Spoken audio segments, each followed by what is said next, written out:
Vous êtes-vous déjà retrouvé au milieu du chaos, à la recherche de réponses et d'espoir?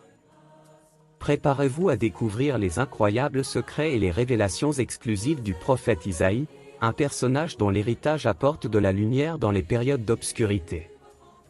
Son histoire est un trésor de sagesse et d'inspiration qui touche profondément la douleur humaine et offre des solutions divines à nos défis quotidiens. Entrez en contact avec Isaïe et trouvez dans ses mots le remède à vos incertitudes, la force d'affronter l'adversité et les conseils spirituels dont vous avez si désespérément besoin. Venez découvrir comment les leçons du prophète Isaïe peuvent transformer votre vie et renouveler votre foi. Si vous êtes nouveau ici, pensez à vous abonner à la chaîne pour suivre plus de contenu. Bonjour et bienvenue. Je m'appelle le prophète Isaïe, en fait j'étais un prophète de Dieu, et je vais vous raconter mon histoire. Alors que le monde vaquait à ses occupations quotidiennes, quelque chose d'extraordinaire était sur le point de se produire dans ma vie. À l'époque, je n'avais aucune idée que tout était sur le point de changer pour toujours. Mon parcours se confond avec l'histoire d'Israël, à une époque de grands bouleversements politiques et spirituels au VIe siècle avant Jésus-Christ. Mon nom, qui signifie « Yeshaya » en hébreu, résume le message central de ma vie et de mon ministère. Avant de pouvoir transmettre ce message au monde, j'ai dû subir une profonde transformation. C'est ainsi que commence le récit de ma vision divine, une expérience qui transcende les mots. Je priais, cherchant à être guidé au milieu de l'adversité de notre peuple, lorsque j'ai été transporté en esprit dans un lieu qui dépasse l'entendement humain. J'ai vu un trône élevé et exalté, la manifestation de Dieu lui-même, le Seigneur des armées. Sa présence illuminait tout ce qui l'entourait, obscurcissant la lumière du soleil. Ce fut un moment de révérence, car je me tenais devant la sainteté à l'état pur. De majestueux séraphins volaient autour du trône, chacun avec 6 ailes, 2 couvrant leur visage en signe d'humilité, 2 couvrant leurs pieds en signe de révérence et 2 volant. Ils proclamaient « Saint, Saint, Saint est le Seigneur des armées, toute la terre est remplie de sa gloire. » Chaque mot ébranlait les fondations du temple et remplissait mon cœur d'admiration et d'émerveillement. À ce moment-là, je me suis senti intensément inadéquat face à la perfection divine. Je me suis écrié avec désespoir, « Malheur à moi! Je suis perdu, car je suis un homme aux lèvres impures et j'habite au milieu d'un peuple aux lèvres impures, et mes yeux ont vu le roi, le Seigneur des armées. » J'ai reconnu mon insignifiance et l'immensité de la sainteté de Dieu. Mais dans son infinie miséricorde, le Seigneur m'a offert la purification. Un séraphin a volé vers moi, apportant un charbon vivant de l'autel, et a touché mes lèvres en déclarant « Voici que ceci a touché tes lèvres, ton iniquité est ôtée, ton péché est purifié. » Cet acte symbolique représentait une transformation intérieure, une purification de mon âme, me permettant de me tenir devant Dieu comme un racheté. J'entendis alors la voix du Seigneur, douce et pleine d'autorité, qui demandait « Qui enverrai-je ? Et qui partira pour nous ?» Face à cet appel divin, quelque chose a bougé en moi. J'ai répondu avec un cœur enflammé par l'amour divin, « Me voici, envoie-moi. » Le Seigneur m'a alors confié une tâche difficile, proclamer sa vérité à un peuple au cœur endurci et à l'oreille sourde. Cette mission était intimidante, mais j'étais prêt à l'affronter parce que je savais que je n'étais pas seul. Le Seigneur serait avec moi. Ainsi, armé de la vision divine et de la mission qui m'avait été confiée, je suis retourné dans le monde des hommes, pas comme avant. J'étais désormais un messager de Dieu, porteur d'un message de salut et de jugement. Mon appel n'était pas seulement une tâche, c'était une transformation de ma vie. Même si je savais que beaucoup ne tiendraient pas compte du message, ma détermination à proclamer fidèlement la parole de Dieu est restée ferme. Les années qui ont suivi ont été pleines de défis et d'oppositions, mais aussi de moments de profonde communion avec Dieu. Mon parcours n'a pas été facile, j'ai dû faire face à l'incrédulité et à l'hostilité, mais chaque difficulté a renforcé ma foi et ma détermination à répondre à l'appel que j'avais reçu. Vous avez aimé cette partie? Aimez-la pour que nous le sachions. Au début de mon appel, les premiers mots que Dieu a mis sur mes lèvres étaient des mots d'avertissement. Mon âme était en émoi, car le message que je devais proclamer allait confronter la corruption, l'injustice sociale et le mensonge religieux enraciné dans le cœur de mon peuple. Cette tâche me faisait trembler, mais je savais que la vérité de Dieu devait être entendue, même s'il m'en coûtait tout. Alors que je marchais dans les rues de Jérusalem, les visions que le Seigneur m'avait données remplissaient mon esprit. Je voyais la splendeur de la ville, les temples imposants et les marchés animés. Cependant, sous cette apparence de beauté et de prospérité, il y avait une corruption qui rongeait l'âme de la nation. Les riches exploitaient les pauvres, la justice était vendue et les cris des nécessiteux étaient ignorés. Pendant ce temps, le peuple se complaisait dans une fausse religiosité, croyant que des rituels vides pouvaient apaiser la colère de Dieu. Face à cette réalité, je me suis levé sur la place publique, poussé par une force qui a vaincu ma peur. Écoutez, cieux, et prêtez l'oreille, terre, car le Seigneur a parlé. J'ai élevé des enfants, je les ai rendus grands, et ils se sont révoltés contre moi. Mes paroles ont traversé l'air comme une épée tranchante, visant à réveiller les cœurs endormis de mon peuple. L'avertissement divin était clair, si nous ne revenions pas dans les voies du Seigneur, le jugement inévitable s'abattrait sur nous. Mais au milieu des paroles de jugement, il y avait un fil d'espoir. J'ai proclamé que, malgré la dureté de cœur du peuple, le Seigneur offrait la rédemption. Lavez-vous, purifiez-vous, ôtez de devant mes yeux le mal de vos actions, cessez de faire le mal. C'était un appel à la repentance, à une transformation de la vie qui pouvait restaurer la relation brisée entre Dieu et son peuple. Telle était la beauté du cœur de Dieu. Même face à la rébellion, sa main était toujours tendue pour sauver. Cependant, la réponse à mon appel a été mitigée. Certains cœurs étaient sensibles au message, reconnaissant la vérité dans mes paroles et cherchant le chemin de la restauration. Mais beaucoup se sont refermés sur eux-mêmes, endurcissant encore plus leur cœur. Ils ne supportaient pas d'entendre parler de leurs propres péchés et de la nécessité de changer. La résistance à laquelle j'ai dû faire face était intense, se manifestant à la fois par une hostilité ouverte et une indifférence glaciale. Mais je ne pouvais pas garder le silence.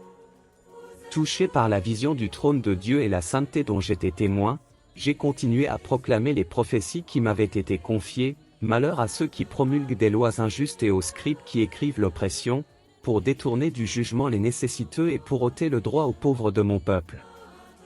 Ma voix s'est élevée contre l'injustice, réclamant la vraie justice et le droit. Les prophéties contre Juda et Jérusalem n'étaient pas seulement des paroles de condamnation, mais une invitation au réveil spirituel.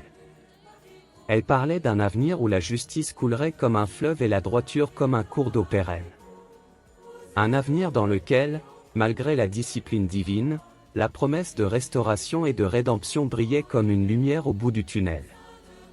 C'était une vision d'espoir qui transcendait le jugement imminent, indiquant un temps où Dieu lui-même établirait son royaume de paix et de justice. En proclamant ces vérités, j'ai dû faire face à la persécution et au rejet. Beaucoup me considéraient comme un perturbateur de la paix, quelqu'un qui remettait en cause le statu quo et menaçait la stabilité sociale avec des paroles de jugement. Mais je savais que ma mission n'était pas de plaire aux hommes, mais d'être fidèle au Dieu qui m'avait envoyé. Mon espoir était fondé sur la promesse que, au moment voulu par Dieu, ces paroles atteindraient, par mon intermédiaire, les cœurs préparés à les recevoir. C'est ainsi que mon ministère s'est déroulé jour après jour, année après année. À chaque message délivré, à chaque prophétie proclamée, j'ai vu la trame de l'histoire de mon peuple tissée par la main divine. Au milieu de la douleur et du jugement, la promesse de la rédemption restait ferme. C'était une époque de trouble et de crainte, où l'ombre de la guerre s'étendait sur le pays de Juda. Moi, Ésaïe, j'ai été envoyé avec un message d'espoir au milieu du désespoir. L'invasion syro-éphraïmite menaçait non seulement la paix de notre peuple, mais aussi l'essence même de notre foi. C'est dans ce contexte d'incertitude que le Seigneur m'a appelé à délivrer une prophétie qui transcende le temps, une promesse qui deviendrait le fondement de l'espoir pour toutes les générations. Le roi Achaz, troublé par la nouvelle de l'avancée des armées contre Jérusalem, se trouvait dans la cour du temple lorsque je m'approchai de lui. Son expression était un mélange de peur et d'indécision. C'est devant lui, entouré de conseillers inquiets, que le Seigneur m'a chargé de parler, c'est pourquoi le Seigneur lui-même vous donnera un signe. Voici que la Vierge concevra et enfantera un fils, et elle lui donnera le nom d'Emmanuel. Les mots ont coulé avec une clarté et une force divine. Emmanuel, Dieu avec nous, un nom plein de sens, un signe que, malgré les circonstances terrifiantes, le Seigneur n'a pas abandonné son peuple. La réaction d'Achaz fut sceptique, son esprit politique étant incapable de comprendre l'ampleur de ce qui était révélé. Cependant, la prophétie n'était pas seulement pour lui, mais pour tous ceux qui l'entendraient, une promesse divine de présence et de protection. La naissance d'Emmanuel serait un témoignage éternel de la proximité de Dieu avec son peuple, une lumière dans les ténèbres qui enveloppaient notre nation. Alors que je m'éloignais du roi, mon cœur était rempli d'un mélange complexe d'émotions. J'étais conscient de l'incrédulité que mes paroles pouvaient susciter, de la possibilité d'être mal compris ou même rejeté. Mais la certitude de la vérité qui m'avait été confiée l'emportait sur toute crainte. La promesse d'Emmanuel était une lueur d'espoir, une encre sûre au milieu des tempêtes de la vie. Dans les jours et les mois qui ont suivi, alors que les rumeurs de guerre s'intensifiaient et que le désespoir semblait s'emparer du cœur des gens, la prophétie de la naissance d'Emmanuel a servi de rappel constant de la fidélité de Dieu. La promesse qu'une vierge concevrait et donnerait naissance à un fils était quelque chose qui défiait la logique humaine, un miracle qui ne pouvait être orchestré que par le Créateur. Je pouvais voir une étincelle d'espoir ravivée dans les yeux de ceux qui croyaient. La promesse d'Emmanuel est devenue un sujet de conversation dans les maisons et dans les rues, un murmure de foi au milieu de la clameur de l'incertitude. Même ceux qui doutaient ne pouvaient ignorer la possibilité d'un miracle, l'idée que Dieu était peut-être sur le point de faire quelque chose d'extraordinaire. Le temps passa et la menace de l'invasion syro-éphraïmite s'estompa, mais la promesse d'Emmanuel demeura, attendant d'être accomplie au moment fixé par Dieu. Ma mission de prophète m'a amené à délivrer de nombreux autres messages, mais la prophétie d'Emmanuel occupait une place particulière dans mon cœur, symbole d'espoir et de rédemption. Des années plus tard, bien au-delà de mon temps sur terre, la promesse d'Emmanuel se matérialiserait d'une manière qui dépasserait toutes les attentes. La naissance de cet enfant, dans d'humbles circonstances, serait le début d'une histoire d'amour, de sacrifice et de salut qui résonnerait à travers les siècles, touchant le cœur de millions de personnes. Alors que le crépuscule enveloppait Jérusalem de son doux manteau, moi, Isaïe, je méditais profondément sur le sort de mon peuple. Les paroles du Seigneur coulaient dans mon cœur comme un fleuve puissant, apportant des révélations qui transcendaient l'entendement humain. C'est au cours de l'un de ces moments sacrés que j'ai reçu une vision qui allait non seulement définir le cours de l'histoire, mais aussi allumer une flamme d'espoir dans les âmes fatiguées des générations futures. Ce n'était pas un message ordinaire. C'était la promesse de la naissance d'un enfant, dont le règne ouvrirait une ère de paix et de justice sans précédent. Les ombres de la nuit ne pouvaient cacher l'éclat de la révélation divine qui illuminait mon esprit, car un enfant nous est né, un fils nous est donné, et le gouvernement reposera sur son épaule. Chaque mot semblait être gravé dans mon âme, un témoignage de la puissance inébranlable de Dieu pour accomplir sa volonté souveraine.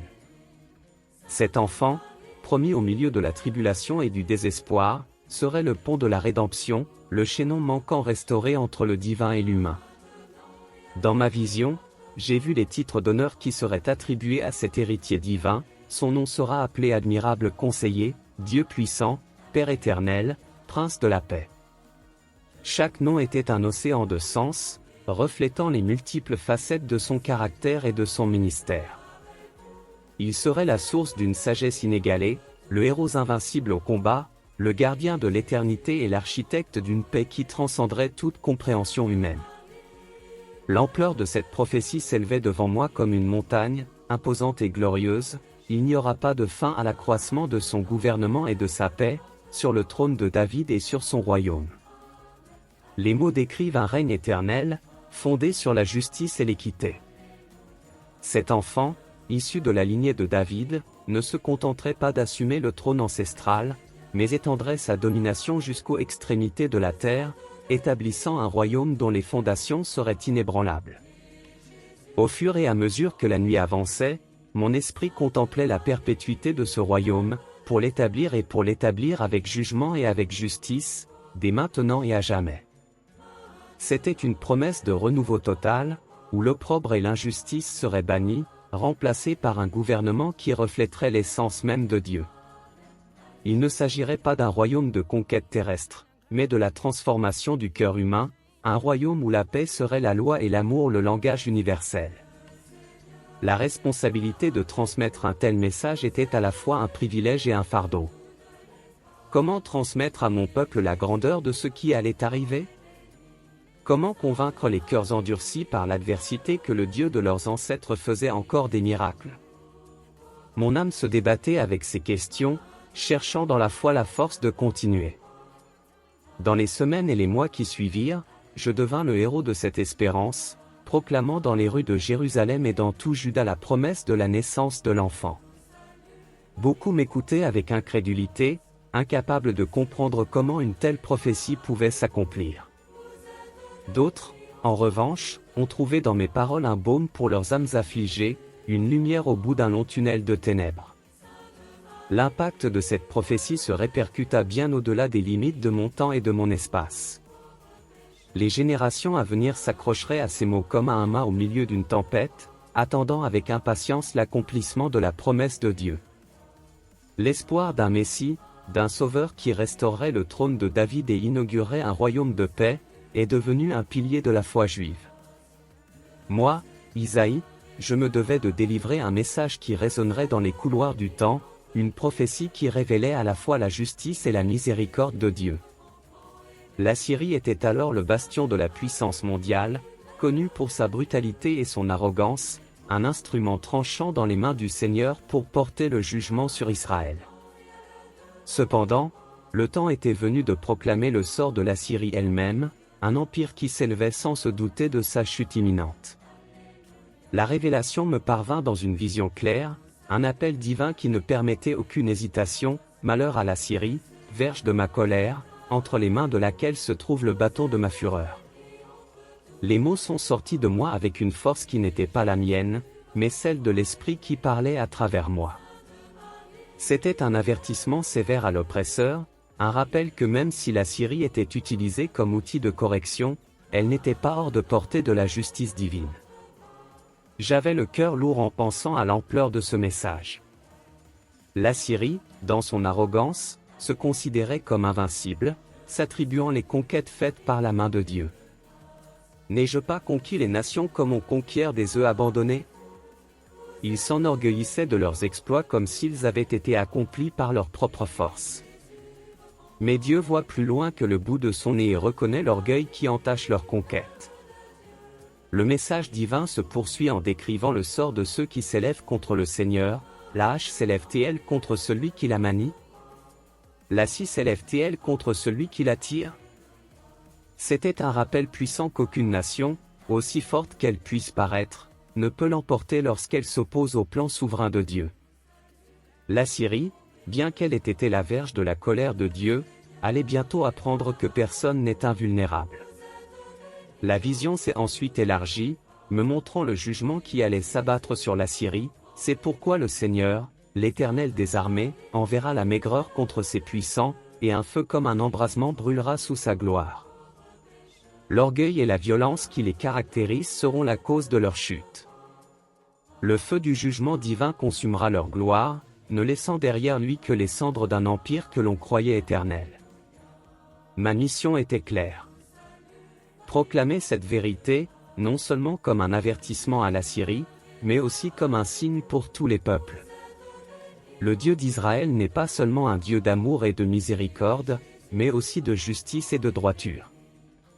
Il défend les opprimés et punit les oppresseurs, démontrant ainsi sa souveraineté sur toutes les nations.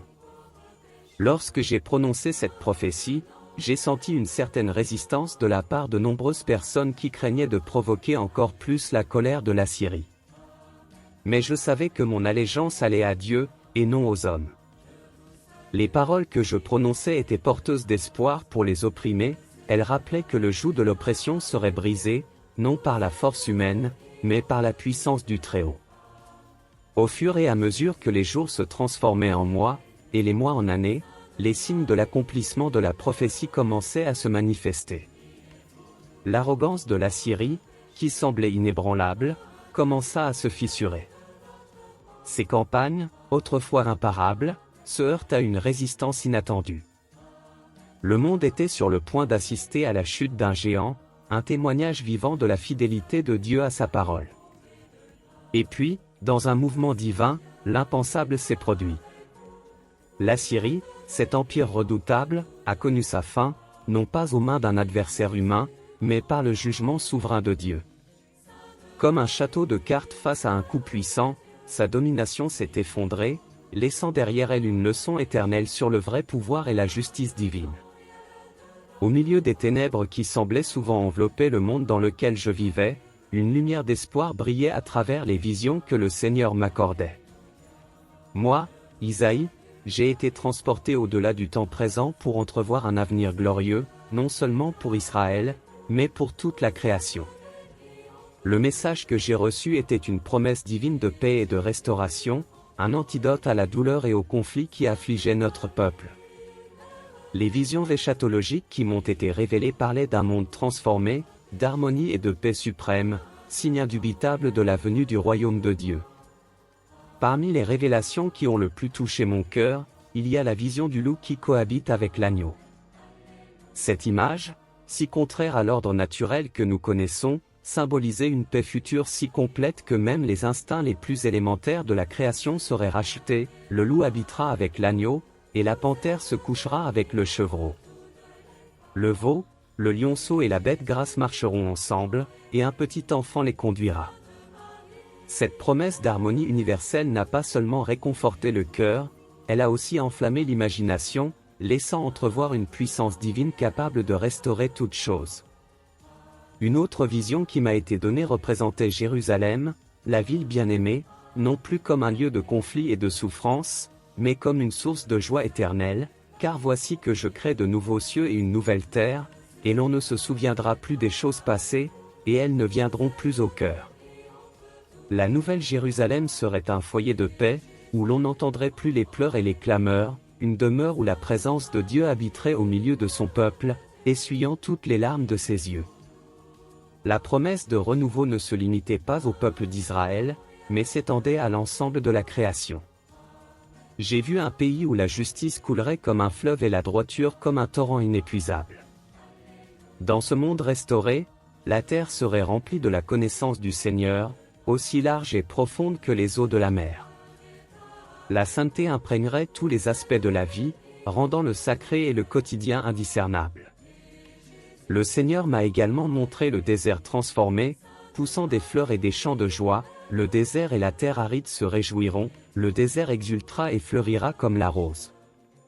Cette image de renaissance et de beauté émergeant de l'endroit le plus inhospitalier a servi de symbole puissant de la capacité rédemptrice de Dieu, capable d'apporter la vie là où il n'y avait que mort et désolation. Les visions eschatologiques que j'ai reçues étaient riches en symbolisme, chaque élément étant chargé de sens. J'ai vu l'émergence d'une pousse sur la tige de Jessé, un chef dont la sagesse et la justice inaugureraient l'ère de la paix. Sous son règne, la véritable paix serait plus qu'une simple absence de conflit, elle serait la manifestation du royaume de Dieu sur terre, une réalité dans laquelle la justice et la paix s'embrasseraient. Dans mes visions, l'invitation au salut et à la participation à cet avenir glorieux s'adressait à toutes les nations, sans se limiter au peuple juif. La montagne du Seigneur deviendrait un lieu de rencontre pour les peuples de toute la terre, qui viendraient chercher Dieu, désireux d'apprendre ses voies et de marcher dans ses sentiers.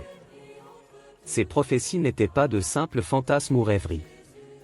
Il s'agissait de promesses divines, de garanties d'un Dieu qui non seulement rêve d'un monde meilleur, mais qui a le pouvoir d'opérer cette transformation. La certitude de cet avenir béni a soutenu ma foi et m'a donné la force de continuer à proclamer la parole du Seigneur, même dans les moments les plus sombres. Les nations autour d'Israël s'élevaient et s'abaissaient au gré des vents de la politique et de la guerre.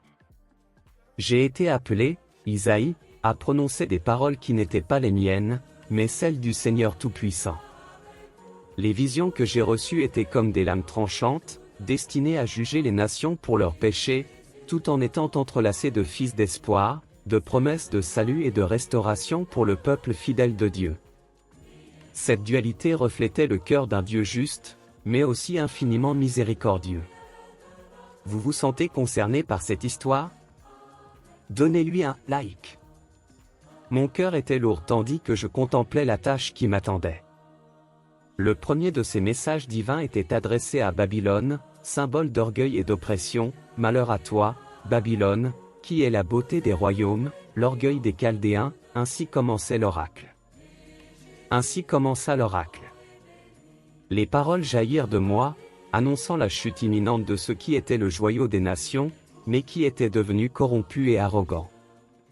C'était un rappel sévère qu'aucune puissance terrestre n'est éternelle face au jugement divin. Au fil des oracles, d'autres nations sont mentionnées, Moab, Damas, l'Égypte, Tyr. Chacune d'entre elles sera jugée pour ses iniquités.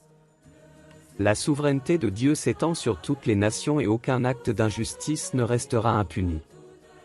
Ces paroles n'étaient pas des paroles de réjouissance, mais des paroles de deuil, car le cœur de Dieu ne se réjouit pas de la destruction du pécheur, mais aspire à la conversion et à la vie. Cependant, au milieu de la sévérité de ces jugements, un courant d'espoir coulait avec force. C'était la promesse du salut d'Israël, un rappel que, même dans les moments les plus sombres, Dieu n'abandonnerait pas son peuple. En ce jour-là, l'Éternel remettra sa main sur le reste de son peuple.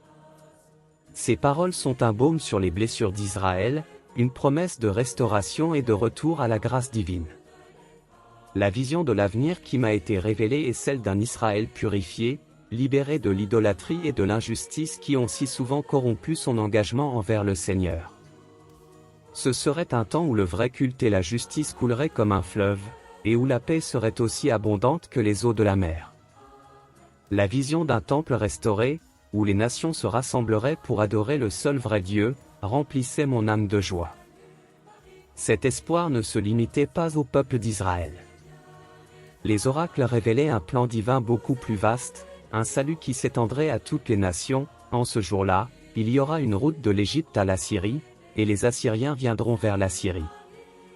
Les Assyriens viendront en Égypte, et les Égyptiens en Assyrie, et les Égyptiens se prosterneront avec les Assyriens. C'était une vision étonnante de réconciliation et d'unité, un avenir dans lequel les anciens ennemis deviendraient des frères, unis dans l'adoration du Seigneur. Cependant, la réalisation de cette vision nécessitera un chemin de repentance et de purification, tant pour Israël que pour les nations. La justice de Dieu révélée dans les oracles contre les nations était aussi un appel au retour, une invitation à abandonner les voies de l'iniquité et à chercher le Seigneur d'un cœur sincère. Proclamer ces messages n'a pas été facile. J'ai dû faire face à la résistance, à l'incrédulité et même à l'hostilité, mais la conviction de la vérité et de l'urgence de ces paroles m'a soutenu. Je savais que même si le jugement était inévitable, le cœur de Dieu aspirait à la rédemption de ses créatures, au jour où sa gloire remplirait la terre. J'ai été témoin de nombreux événements qui ont révélé la puissance et la miséricorde de Dieu. L'un de ces moments, profondément personnel et marquant, concernait le roi Ézéchia, un remarquable homme de foi et un dirigeant dévoué au bien de Juda. Moi, Ésaïe, j'ai été témoin et participant des jours où l'ombre de la mort planait sur lui, une maladie mortelle qui menaçait de mettre fin à sa vie et à son règne. C'est à une époque de grande détresse pour le royaume, alors que les forces de la Syrie projetaient des ombres inquiétantes sur notre pays, qu'Ézéchia tomba malade.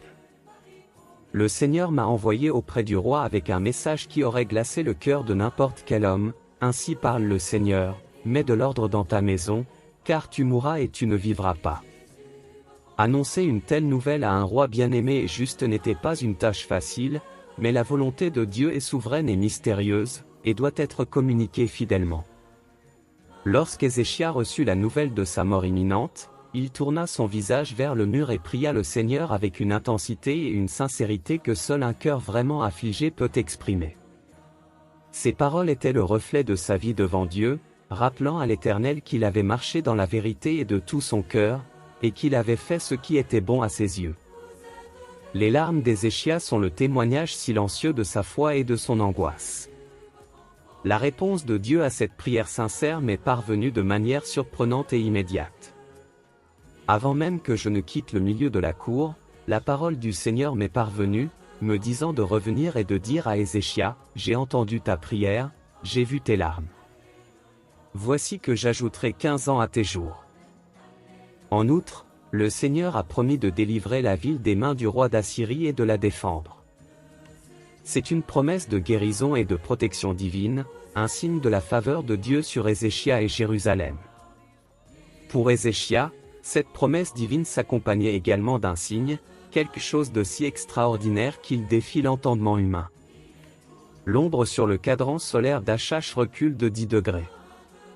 Ce miracle servira non seulement à garantir la promesse de Dieu, mais aussi à témoigner, pour toutes les générations, du pouvoir souverain de Dieu sur la création, capable d'inverser la course du soleil. Le rétablissement d'Ézéchias n'était pas seulement un triomphe personnel, mais un signe pour le peuple de Juda que Dieu était avec lui, même face à la menace syrienne.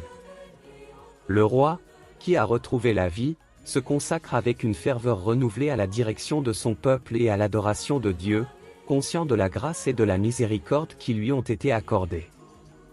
La gratitude et l'adoration montent dans le cœur d'Ézéchias et s'expriment dans un chant qui parle de son angoisse et de la délivrance divine. Il a reconnu la main de Dieu dans sa guérison, y voyant un appel à vivre les jours qui lui restaient à vivre avec une conscience plus profonde de la présence et du dessein de Dieu pour sa vie. Cet épisode de la vie d'Ézéchias est devenu l'une des nombreuses histoires de foi et de puissance divine qui composent la tapisserie riche et complexe de notre héritage spirituel. Il témoigne de l'intimité qu'un homme peut avoir avec Dieu, de l'efficacité d'une prière sincère et de la réalité que nos vies sont entre les mains de Dieu, qui peut facilement modifier le cours de la destinée humaine selon sa volonté. Au milieu des cendres de la désolation et du désespoir, alors que le peuple d'Israël était captif sous le joug de Babylone, un nouveau message d'espoir m'a été donné, à moi, Isaïe, pour que je le partage. Cette partie de ma mission s'est révélée à une période ultérieure, lorsque le besoin de réconfort et de renouveau était plus pressant que jamais. Les paroles qui coulaient étaient comme des eaux rafraîchissantes sur une terre aride, destinées à revigorer les âmes d'un peuple brisé, promettant la délivrance de l'exil et le retour à la terre promise. Consolez, consolez mon peuple, dit le Seigneur. Ces paroles étaient un mandat divin, un appel à s'adresser directement au cœur d'Israël, avec des paroles de réconfort et d'espoir. L'exil avait été une période d'approbation et de purification intense, mais le moment était venu de regarder au-delà de la discipline, vers la promesse de restauration et de salut que Dieu avait préparée pour son peuple. La souveraineté de Dieu sur l'ensemble de la création et de l'histoire humaine était un thème central de ces messages, qui a mesuré les eaux dans l'enveloppe de sa main, ou tracé les cieux avec la longueur de son bras. Ces questions rhétoriques soulignent la grandeur incomparable de Dieu, réaffirmant que le même Dieu qui a créé les cieux et la terre est pleinement capable de délivrer son peuple de la captivité. La promesse de délivrance n'est pas fondée sur la force ou la vertu d'Israël, mais sur la fidélité et l'amour indéfectible de Dieu pour son peuple. Mais maintenant, ainsi parle le Seigneur, celui qui t'a créé, ô Jacob, celui qui t'a formé, ô Israël, ne crains pas, car je t'ai racheté, je t'ai appelé par ton nom, tu es à moi. Le retour à la terre promise n'est pas seulement présenté comme un voyage physique, mais aussi comme un renouveau spirituel. Voici que je vais faire une chose nouvelle. Voici que je vais faire une chose nouvelle. Ne l'apercevrez-vous pas? C'était une invitation à voir au-delà des circonstances présentes, à croire en la capacité de transformation de Dieu, qui fait jaillir des fleuves dans le désert et des chemins dans la solitude. La figure du serviteur souffrant est apparue comme un thème puissant, une personnification individuelle ou collective d'Israël, à travers laquelle la lumière des nations se révélerait. Il était méprisé et le plus rejeté des hommes, homme de douleur et de travail, et comme quelqu'un devant qui on se voile la face, il était méprisé et on ne faisait pas attention à lui. Cette image évocatrice évoque la souffrance et le rejet, mais aussi la rédemption et le salut, non seulement pour Israël, mais pour le monde entier. La délivrance de la captivité babylonienne était un signe précurseur de la délivrance finale que Dieu offrirait à toute l'humanité. Les chaînes de l'exil seraient brisées, non seulement par les mains de libérateurs humains comme Cyrus, mais par Dieu lui-même, qui ouvrirait un chemin dans le désert et des fleuves dans le désert pour que son peuple puisse rentrer chez lui. La promesse divine de réconfort et de délivrance était aussi un appel à la repentance et au renouvellement de l'alliance. Dieu cherchait un peuple purifié et consacré à lui, un peuple qui reflèterait sa lumière et sa justice dans un monde enveloppé de ténèbres. Cherchez le Seigneur pendant qu'on le trouve, invoquez-le pendant qu'il est proche. Au cours de mon voyage en tant que porte-parole du Seigneur, j'ai été amené à contempler la majesté et la miséricorde de Dieu d'une manière qui transcende l'entendement humain. L'une de ces révélations, marquée par une profonde espérance et une vision futuriste, concernait le renouveau et la restauration de Jérusalem, la ville choisie par Dieu. Le Seigneur m'a révélé une vision glorieuse, non seulement de la restauration physique de Jérusalem, mais aussi d'un profond renouveau spirituel, d'une réaffirmation de l'alliance entre Dieu et son peuple. La voix du Seigneur m'a demandé de proclamer un message d'inclusion et d'espoir. Il s'agissait d'un appel au peuple de Dieu, l'exhortant à vivre selon les préceptes divins, préparant ainsi la restauration promise et imminente. La justice et l'adoration véritable seraient les fondements de cette nouvelle Jérusalem, une ville où la présence de Dieu habiterait de manière tangible parmi son peuple. La vision s'étendait au-delà des frontières d'Israël, embrassant une promesse surprenante et révolutionnaire, l'inclusion des païens dans la communauté de foi. Aux eunuques qui observeront mes sabbats, choisiront ce qui me plaît et adhéreront à mon alliance, je donnerai dans ma maison et dans mes murs un souvenir et un nom meilleur que ceux des fils et des filles. Je leur donnerai un nom éternel qui ne sera pas effacé. Cette promesse souligne la nature inclusive de l'amour de Dieu, qui fait tomber les barrières et étend le salut à tous ceux qui cherchent le Seigneur d'un cœur sincère. Le renouveau de Jérusalem s'accompagnerait d'une profonde transformation sociale, où les valeurs du royaume de Dieu, justice, paix et joie dans l'Esprit Saint, se manifesteraient pleinement. Les faibles et les opprimés trouveraient la justice, les étrangers un foyer, et tous ensemble, juifs et gentils, loueraient Dieu à l'unisson, dans un temple où l'exclusion et la discrimination n'auraient pas leur place. Cette restauration spirituelle et sociale sera un puissant témoignage pour les nations environnantes, attirant de nombreuses personnes vers la lumière de Dieu. Jérusalem, la ville autrefois ravagée et désolée, émergerait comme une source d'espoir et de salut, un phare de la justice divine dans un monde souvent marqué par l'injustice et le désespoir. Au cœur de cette nouvelle Jérusalem se trouverait le temple du Seigneur, non plus comme un bâtiment délimité par des murs de pierre, mais comme une communauté vivante d'adorateurs, où le vrai culte serait rendu en esprit et en vérité, car ma maison sera appelée maison de prière pour tous les peuples. Le caractère inclusif de ce temple reflèterait l'essence du cœur de Dieu, accueillant tous ceux qui viennent à lui dans la foi.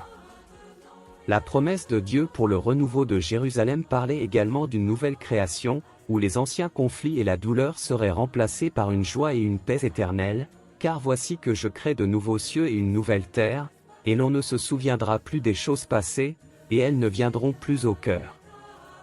Ce nouveau monde serait marqué par une parfaite harmonie entre Dieu, l'homme et la création, reflet du royaume éternel de Dieu. La justice serait la loi suprême de cette nouvelle Jérusalem, Dieu lui-même étant le juste juge, garantissant que les opprimés et les défavorisés obtiendraient gain de cause. La ville serait un modèle de société juste, où chacun jouirait des fruits de son travail dans la paix et la sécurité, sous le regard bienveillant du Seigneur. Mes paroles, qui coulaient comme des fleuves de vérité divine vers le peuple de Dieu, ont trouvé un terreau fertile dans de nombreux cœurs, mais dans d'autres, elles ont suscité résistance et opposition. Mon voyage prophétique n'a pas seulement traversé des vallées de révélation et des montagnes de vision divine, mais aussi des chemins arides de persécution et des ombres de mort. Sous le règne de Manassé, période de grande apostasie et de retour aux pratiques idolâtres que j'avais tant combattues, ma présence et mes prophéties sont devenues intolérables. Mon insistance sur la justice de Dieu, la pureté du culte et la repentance du péché se heurtaient de plein fouet à la corruption et à l'idolâtrie prônée par le trône. Ma vie, consacrée à la proclamation de la souveraineté de Yahvé, se heurtait aux forces dominantes de l'époque. La tradition, bien qu'elle ne soit pas consignée dans les canons bibliques, raconte mon sort final entre les mains de ceux qui ne supportaient pas la vérité. On dit que, sur ordre de Manassé, j'ai été martyrisé, témoin de la foi jusqu'à mon dernier souffle. Parmi les histoires racontées, l'une des plus douloureuses suggère que j'ai été coupé en deux, une fin terrible réservée à ceux dont les paroles étaient considérées comme trop dérangeantes pour être tolérées. Ce récit, bien qu'il ne figure pas dans les Écritures, résonne avec l'écho de nombreux prophètes et croyants qui ont souffert pour leur foi. C'est un sombre rappel que le voyage vers la vérité et la justice mène souvent au sacrifice ultime.